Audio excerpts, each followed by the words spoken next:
Shalom.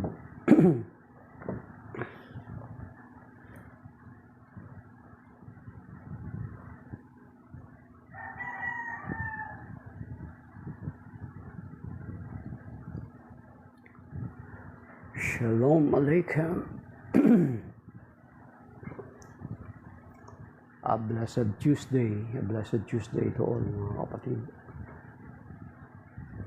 Our narcotic daily gospel reading is taken from the gospel according to Saint Luke chapter 8 verses 19 to 29. Glory to you, Lord. Then his mother and his brothers came to him, but were unable to join him because of the crowd. He was told, your mother and your brothers are standing outside, and they wish to see you. He said to them in reply, my mother and my brothers are those who hear the word of God and act on it. The Gospel of the Lord. Praise to you, Lord Jesus Christ. Okay. So, ang isa rin ito sa pinaka-controversial na parte ng Biblia, mga kapatid, lalo na kapag sa mga kapatid nating mga protestante, sapagkat isa ito sa ginagamit nila na to disprove ng ating Inang Maria, si Mama Mary is not a perpetual virgin o hindi na maituturing na birhen sapagkat she has other children.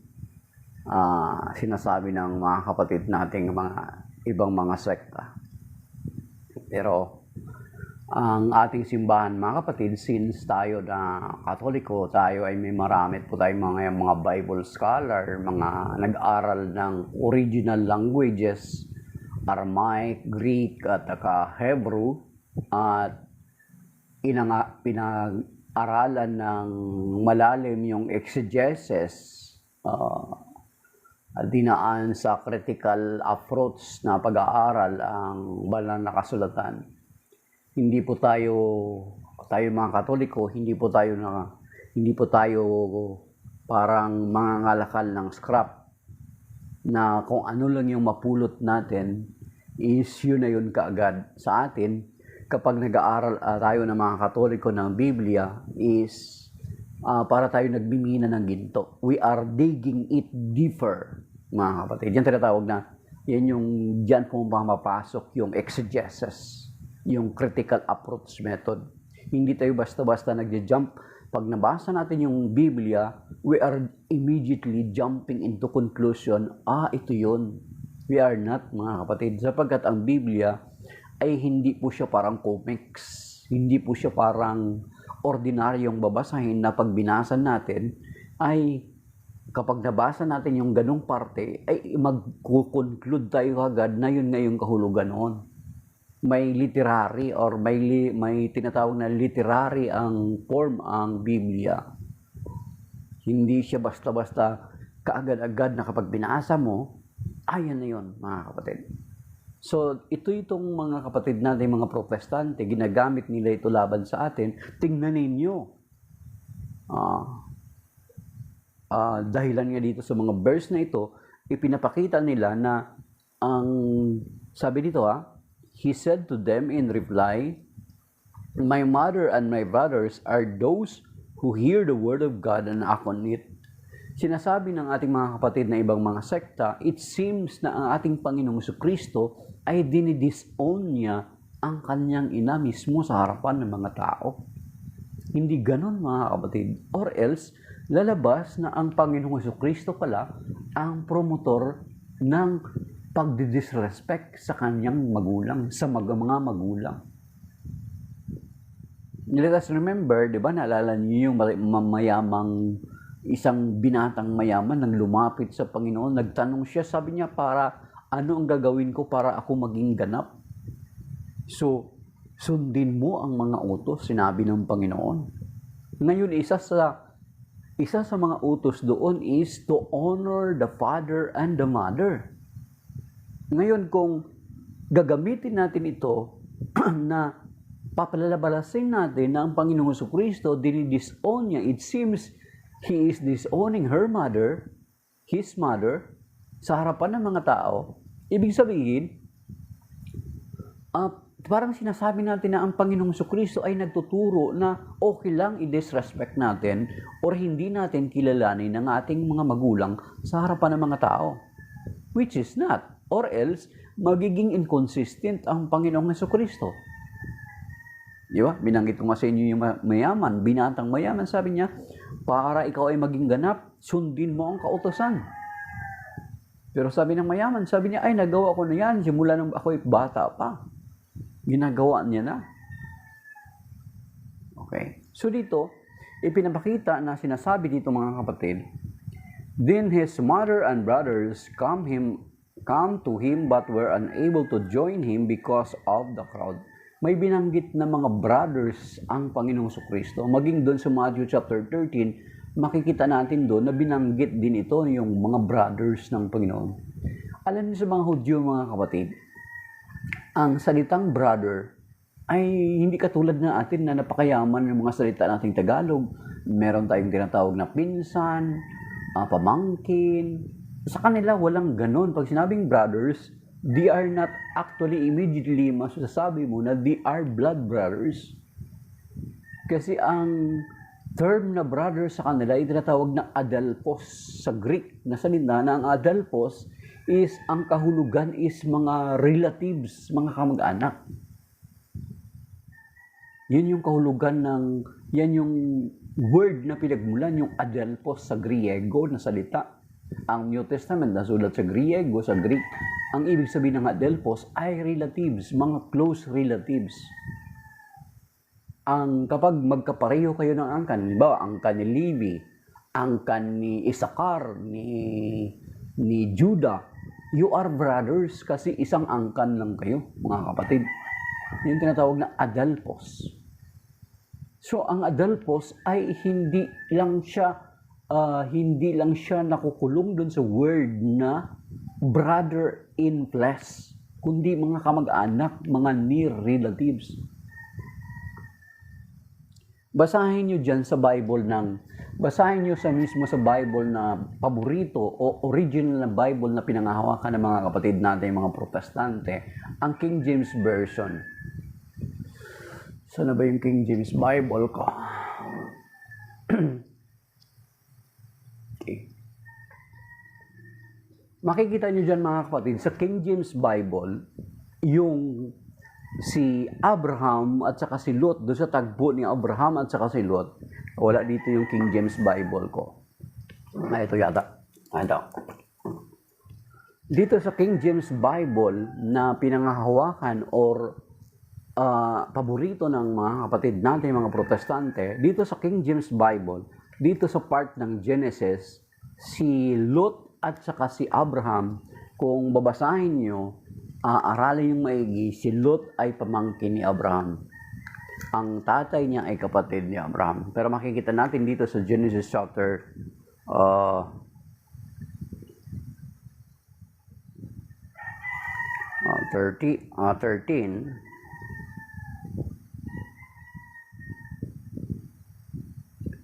verses 8, mga kapatid, buksan niyo po sa Bible niyo sa Genesis chapter 13 verse 8, dito sa King James Version, sa Bible ng mga protestante, dito mismo mga kapatid, itong halimbawa, i-quote ko na example, na it does not necessarily mean na pag sinabi ng Biblia na brothers, they are immediately brothers in flesh, mga kapatid.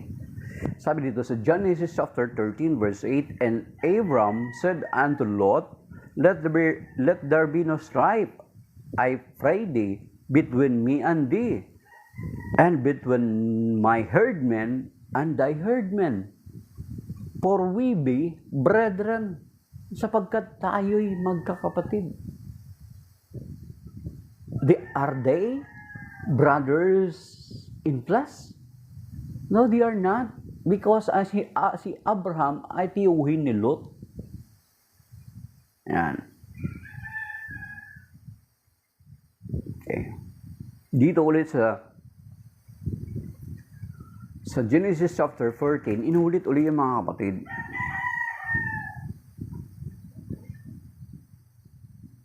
Okay. So Genesis chapter 14 verse 14, and when Abram heard that his brother was taken captive, his brother, ito natukoy din si Lot kasi kinidnap si Lot dito mga kapatid.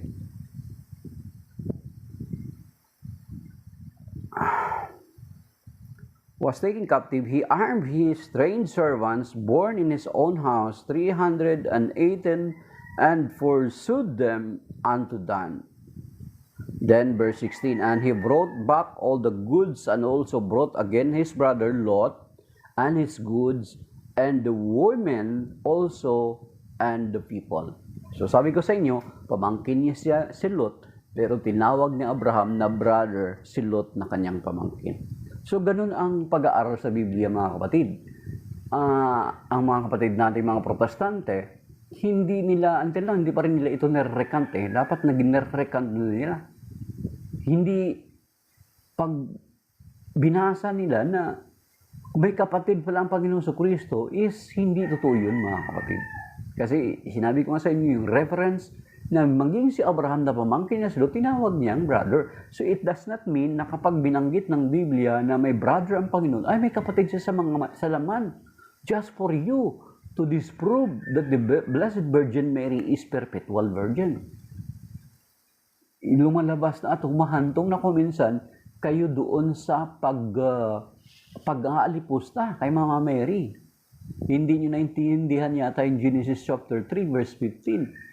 Kinakalaban nyo na yung babae. Alam natin kung sino yung gumakalaban sa babae. Ang angkan ng ahas. Are you kabilang ka ba sa lahi ng babae o kabilang ka ba sa lahi ng ahas? At kapag pinipilit natin na parang dinidison ng Panginoong Jesucristo ang kanyang nanay, si Mama Mary, sa harapan ng mga tao, is parang sinasabi natin, ang Panginoong Jesucristo ay nagtuturo sa atin na huwag na nating igalang ang ating mga magulang. Kaya tingnan nyo sa US. Di ba uso sa kanila din yung mga home for the aged. Kasi, very mo, kung ang pag-interpret nila sa Biblia ay ganon, edi ibig sabihin, kung ang Panginoong Jesucristo nga, dinidisown niya yung nanay niya sa harapan ng mga tao, it's okay for them to disown their parents. Pero hindi yan ang ibig sabihin ng Biblia, mga kapatid. Di ba? Kasi ang Panginoong Jesucristo mismo, sabi niya, na sundin mo ang mga utos. At ang isa sa mga utos ay igalang ang mga magulang. At sa Biblia natin na mga Katoliko, kung babasahin natin yung paggalang ay hindi lang para magsabi ka ng po at opo. Yung paggalang ay to give honor. Pag sinabing give honor, ibig sabihin, napaparangalan mo yung mga magulang mo. Of course, pag sinabing parangal ay hindi kahihiyan. Okay, mga kapatid? So yun ang ibig sabihin. Hindi ka agad-agad ka mag-jump into conclusion na kapag nabasa mo sa Biblia ay na ganun, ay ayun na kaagad pala yun. Di ba? Isa pa mga kapatid. Tingnan nyo. Kung naalaala nyo yung yearly habit nung nawala ang Panginoong Jesucristo, nung nawala ang Panginoong Jesucristo na taon-taon nilang ginawa-gawa. Okay? Sa Luke chapter 2 verses 41,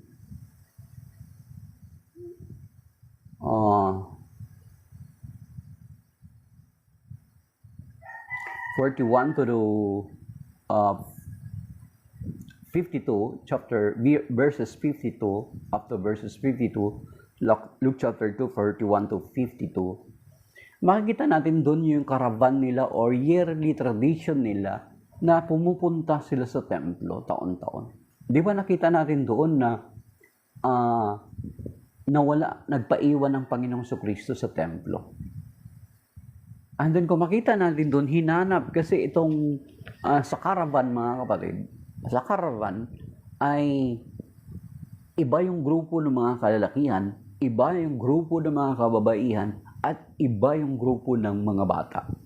Kung makikita natin doon sa settings nung Luke chapter 2 verses 41 to 52, makikita natin doon sa event na yun na 12 years old na ang Panginoong Jesucristo ay walang nabanggit na mga kapatid ang Panginoong Jesucristo. Nung hinanap siya, walang nabanggit. At the same time, sa mga Hudyo, mga kapatid, kapag ang panganay, kapag ang tatay, di ba sa history, sa later part kasi ng Bible, hindi na natin marinig Saint Joseph. Di ba, na wala na siya sa eksena. Ibig sabihin, baka he died earlier kasi medyo matanda na si Saint Joseph kaysa kay Mama Mary. Si Mama Mary, bata pa. So, sa mga Hudyo, kapag namatay ang tatay, automatic na tatayo bilang head of the family ay ang panganay. Kapag mamatay ang panganay, of course, ang kasunod, and so on and so forth. And so on and so forth. Okay? So, yun sinasabi niya. And then, pagdating doon sa John chapter 19, verse 25, mga kapatid, sa John chapter 19, verse 25, nung nakapako na ang Panginoong Jesucristo sa krus, ano ang sinabi niya? Doon sa John chapter 19, verses 25. Okay, tingnan natin na.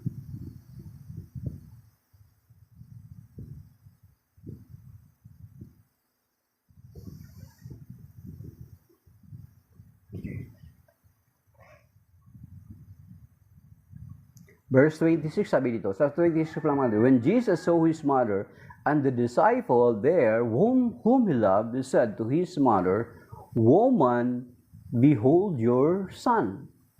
And then he said to his disciple, to the disciple, behold your mother. And from that hour, the disciple took her into his home. Okay. Took him into his home. Kung may kapatid pa ang Panginoong Jesucristo, mga kapatid, kung may mga kapatid pa ang Panginoong Jesucristo sa laman, ang suppose na magkakalinga sa kanya ay yung kapatid niya. Pero after that, John the Beloved took the Blessed Virgin Mary to her home. So, ganun katindi yung ang Panginoong Jesucristo na kahit nasa sa krus na siya, hindi niya kinalimutan yung kanyang nanay. So, hindi natin pwede sabihin na dinidisown o dinidisrespect ng Panginoong Jesucristo ang kanyang nanay. At kasunod doon sa Ebanghelyo na yun, mga kapatid, ayan, doon sa Ebanghelyo, sabi, nagdasal si Jesus sa langit at binanggit niya ang Diyos Ama. Okay, Diyos Ama. So, ano ang ibig mo sabihin, Pamilya Gelasio TV? Ano yung point mo?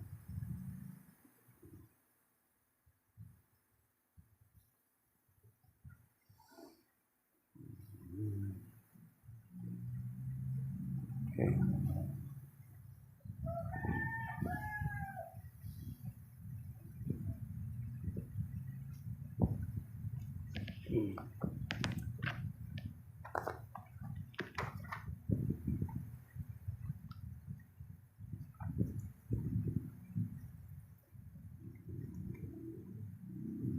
Gelasio, Pamilya Gelasio TV, anong point mo?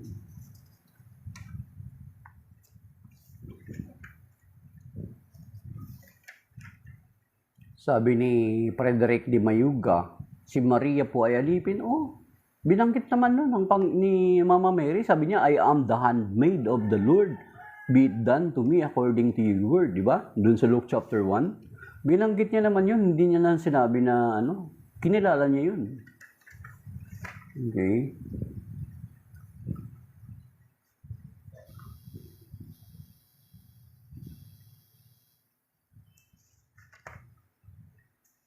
So, anong ibig sabihin mo, Frederick?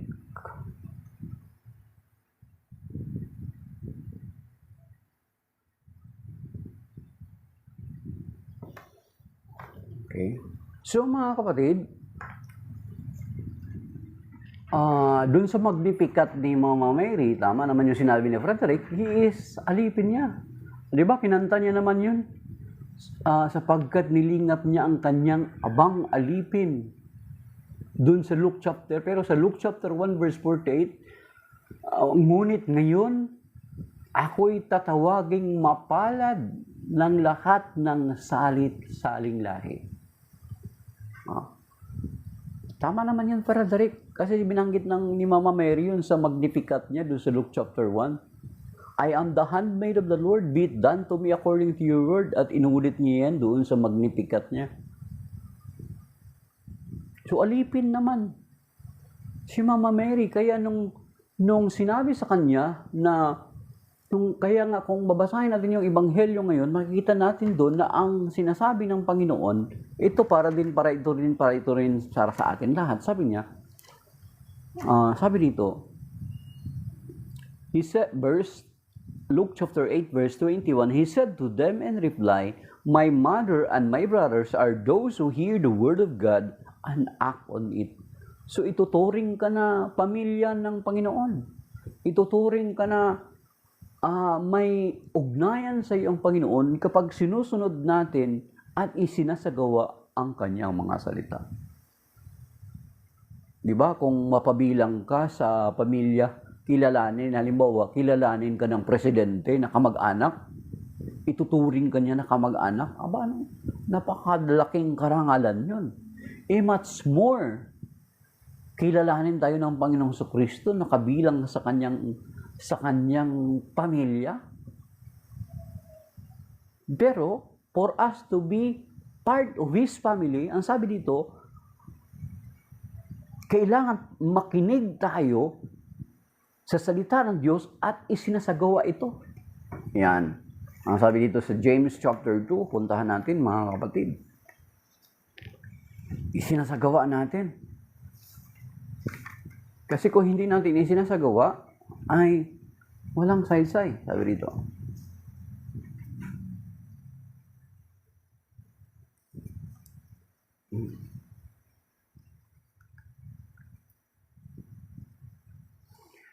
Sa James chapter 1 muna mga kapatid. Know this, my dear brothers, everyone who should be quick to hear, slow to speak, slow to wrath, for the wrath of a man does not accomplish the righteousness of God. Therefore, put away all filth, all evil, excess, and you humbly welcome the word that has been planted in you and is able to save your souls. Verse 22, 1:22, James 1:22, be doers of the word and not hearers only, deluding yourselves, for if anyone is hearer of the word and not a doer, he is like a man who looks at his own face in a mirror. He sees himself, then goes off and promptly forget what he looked like. But the one who peers into the perfect law of freedom and perseveres, and is not a hearer who forgets, but a doer who acts, such a one shall be blessed in what he does. So you see, so tayo mga kapatid, na for us to be i-consider ng Panginoon na parang kapamilya niya, na pamilya niya, na kabilang sa kanyang pamilya, is kung nakikinig tayo sa kanyang mga salita at isinasagawa ito. Diba? Halimbawa, ano ba yung halimbawa? Mag-quote tayo ng example. Sinabi ng Panginoon na magpatawad ka. Forgive. Ngayon, hindi mo pa rin ginagawa. Hindi ka pa rin nagpapatawad. Ibig sabihin, narinig mo na yan. Pero ang tanong, isinasagawa mo ba? Isinasagawa ba natin? Di ba? So, ang sabi ng Panginoon sa Ebanghelyo natin yun sa araw na ito, sabi niya, ang tinuturing na miyembro ng kanyang pamilya ay yaong mga nakikinig at nagsasagawa nito. Ayun nga, binigay na natin ng example na halimbawa ang Panginoon nagsabi, sabi niya magpatawad ka. Magpatawad ka. So sinabi ng Panginoon na magpatawad ka at hindi ka nagpapatawad, ibig sabihin, narinig mo lang pero hindi mo isinasagawa. Okay. Frederick Di Mayuga, alam ko naman yung point mo eh. Ano po bang sekta nyo? Gusto nyo bang mag-set ng usapan patungkol sa topic na gusto mo? Pero make sure na ipakilala mo muna kung anong sekta mo. Good morning. Good morning po, Eric Alvarez. Tama kasi ang Diyos ay mapanigbubuhin. Wala kang sekta. So, alam ko naman yung point mo eh. Babalik na yung point mo, Exodus chapter 20, di ba? At binanggit mo yung kanina yung Exodus chapter, Isaiah chapter 44. Pwede naman natin pag-usapan yan kung gusto mo mag-set tayo ng bukas. Pero make sure magpakilala ka kung anong sekta mo.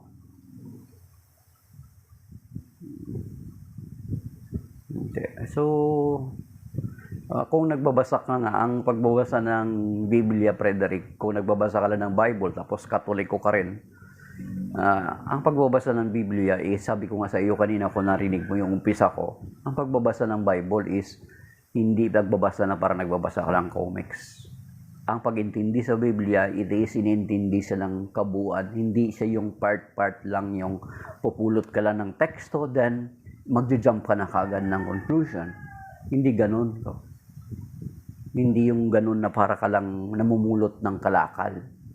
Ang sabi ko nga kanina na ang pag-aaral ng Biblia is para ka nagmimino ng ginto. You have to dig deeper. Kasi ang Biblia may nagmula ito sa mga origin languages. Diba? Alam natin, Aramaic, Greek, at saka Hebrew.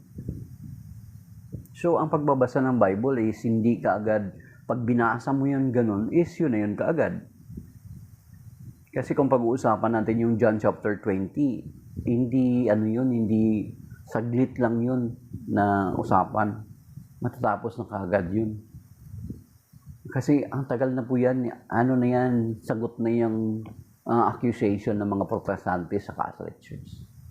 Actually, sa mga older Protestant, yung about sa iconoclasm is solved na yan, matagal na. Ay yung mga nagsasalita na lang ng mga sekta is yung mga bagong sulpot na sekta. Yung mga bagong litaw.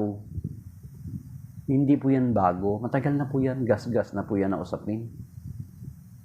Kapag pinag-usapan yan, sinasabi ko nga sa'yo, hindi yan tatagal. Hindi yan hahaba ng napakahabang usapan. Kalimitan ng mga nakakausap namin dyan kapag ganyan topic, is tatalo na kaagad sa ibang topic kasi hindi nila kayang pangatawanan yun. Kaya nga sila para tipaklong eh. Yung kapag may makakausap ka bimbang sekta patungkol sa ganon, para silang tipaklong. Sabi ko hindi, tapusin muna natin to, i-resolve muna natin to. Ano mo ba yun? Kaya sinatawag ko nga sila na parang tipaklong kasi pag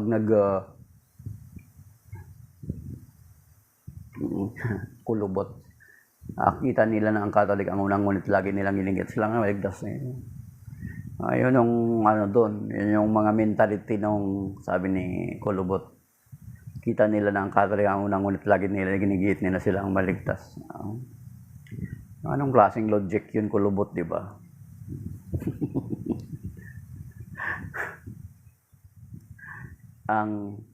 ang patuloy na pagliligtas sa gawain ng Panginoon ay pinagkatiwala niya sa simbahan. Tapos, nung dumating sila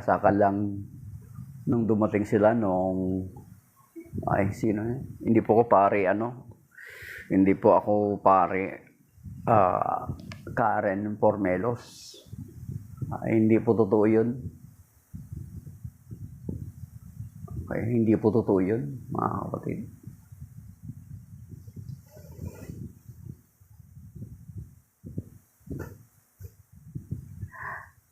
So, di ba ang dugo ay pangtubos ng... yun sa lumang tipan, kapatid. Every year, nag-offer sila ng dugo ng kordero para sa atonement nila.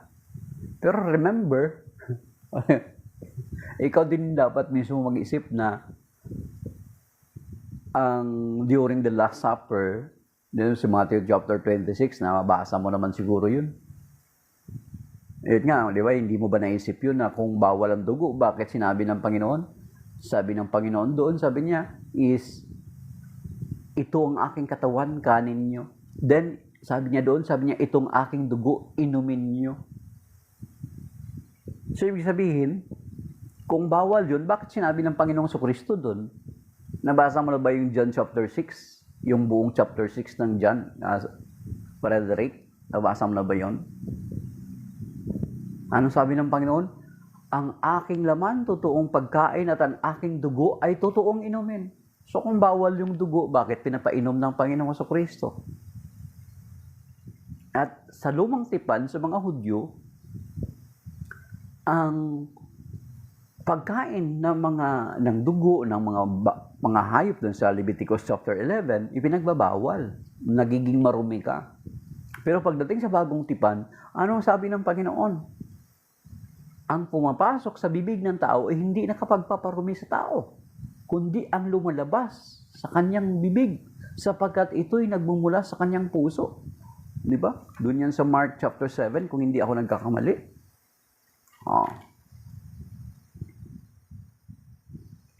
Mark 7 verse 15, nothing that enters from outside can defile that person, but the things that come out from within are what defile.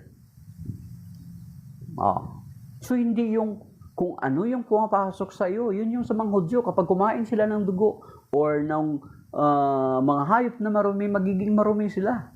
Pero sabi ng Panginoon, hindi ang pumapasok sa bibig ng tao, makapagparumi sa kanya, kundi yung galing sa kanyang, magmumula sa kanya, ang nagkapagpaparumi sa kanya. Sapagkat ito'y nagmula sa puso. Yan. Yan, mga kapatid.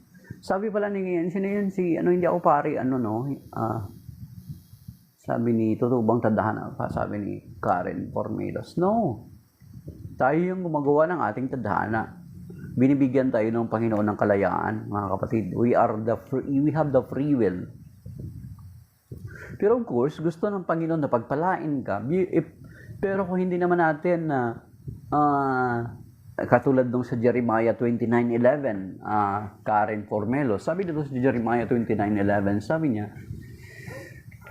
niya doon sa kanyang bayang Israel, sabi niya, ito yung sabi niya sa aklat ni Jeremias. Ito yung gusto niya, ang plano ng Diyos ganon. Pero kung hindi naman natin, we will not act on it, ay hindi mangyayari yun sa atin. So tayo pa rin yung magsasakatuparan ng kung ano yung gusto natin. Di ba? Gusto ng Panginoon, iligtas tayo. Pero ayaw naman natin na magpaligtas. Jeremiah 29:11, ito plano niya, sabi niya. Ito sikat to, memorize to ng marami. Pero ito sa New American Bible Version, sabi niya, for I know well the plans I have in mind for you, says the Lord, plans for your well. Alam ko baka katoliko ka. Ipinagbabawal sa atin sa simbahan ang pagkukonsulta ng horoscope, pagkukonsulta ng mga manghuhula. Ang bawal po yun, kapatid. Dun sa official teaching natin sa Catechism of the Catholic Church, paragraph number 2116 at saka 2117. Ipinagbabawal po yan. So dapat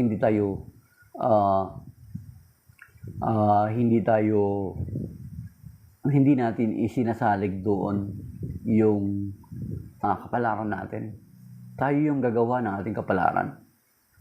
Kahit yung pagliligtas ng Diyos sa atin, di ba?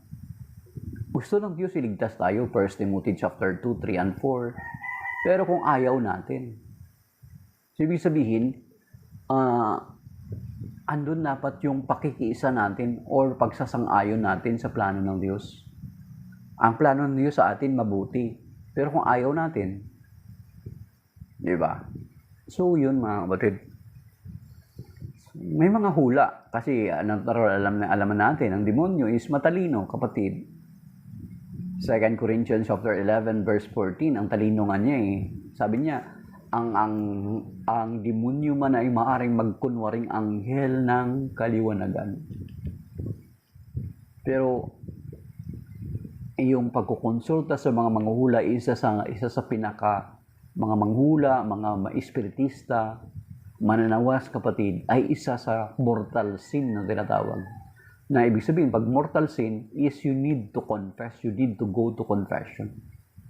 At kung babasahin niyo yung paragraph number, kahit i-google mo yan, Catechism number 2116 at saka 2117, and then yung conclusion, yung yung 2138, makikita mo doon, kapatid, na ipinagbabawal talaga yan sa official teaching ng simbahan. At alam niyo ba, sabi ng mga exorcist, once na ginagawa natin yan, ay binibigyan natin ng opening ang demonyo sa ating buhay. So, ingatan natin yun. Kasi parang binibigyan natin ng opening ang demonyo sa buhay natin. Ibig sabihin, nakakapasok sa buhay natin. Nakaka-infiltrate sa buhay natin. Ibig sabihin, at magdadala yan ng hindi magandang pangyayari balang araw. Marami na po mga patutuo, mga exorcist dyan, mga kapatid. So, yun mga kapatid. Ang Ebanghelyo ngayon dito sa Luke chapter 8 verse 18 na sinasabi na ano ba yun? Yung Luke chapter 8 verse 21, sinasabi ito na, He said to them in reply, My mother and my brothers are those who hear the word of God and act on it. How beautiful it is to be a part of the family of God. Dangan nga lamang ang sinasabi ng Panginoon na kinakailangan nating makinig sa salita ng Diyos at isabuhay ito. Hindi pwede na makinig lang tayo. Yun nga, nag-quote tayo ng example kanina, na sabi niya, magpatawad. Narinig na natin yan several times, pero nagpapatawad ba tayo? So sabi ng Panginoon, ang nakikinig at nagsasagawa or nagsasabuhay nito. So yan mga kapatid. So, isagawa natin at isabuhay ang salita ng Diyos. Hindi lamang tayo ay tagapakinig, kundi sikapin natin na isagawa. Okay, so maraming salamat po. Ben Chilogs, hello po, good morning po. Good morning po, Ben. So maraming salamat mga kapatid. Okay.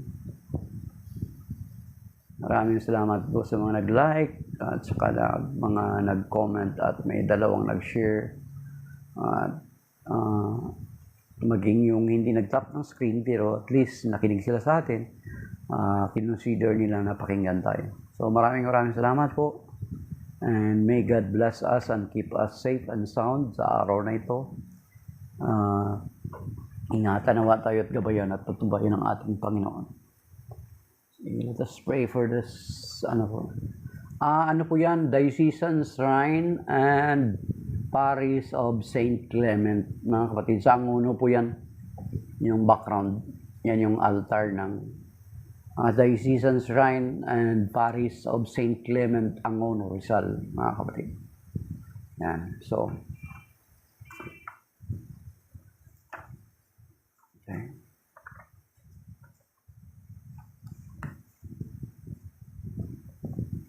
Let's pray this prayer for protection. Then in the Father, the Son, the Holy Spirit, Amen. Lord Jesus, I ask you to protect my family, my siblings mentioned by name, my family, my brothers and sisters, and their loved ones from sickness, from all harm, and from accidents. If any of us has been subjected to any curses, hexes, or spells, I declare these curses, hexes, or spells null and void. In the name of Jesus Christ. If any evil spirits have been sent against us, I decommission you in the name of Jesus Christ, and I send you to Jesus to deal with as He will. Then, Lord, I ask you to send your holy angels to guard and protect all of us. Amen. In the name of the Father, the Son, the Holy Spirit. Amen. Shalom mga kapatid. That is by now, and may God bless us all.